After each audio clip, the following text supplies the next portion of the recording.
Kaya nga, oh, tingnan mo, pinangagat pa yung tenga ko. Oh.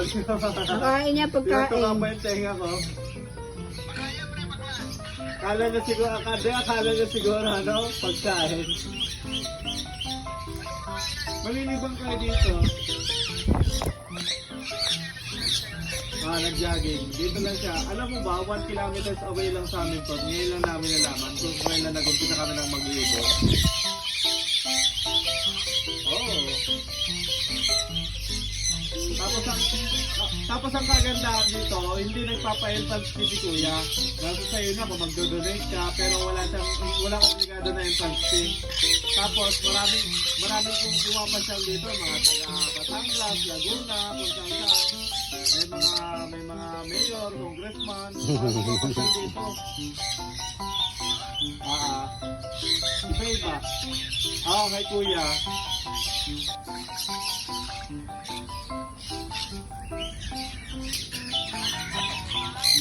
Kaya nga, pumunta nga kayo. Kailan kayo pupunta kung kailan magdadagat na? Oh, sige, madaling araw kayo pupunta. Sige.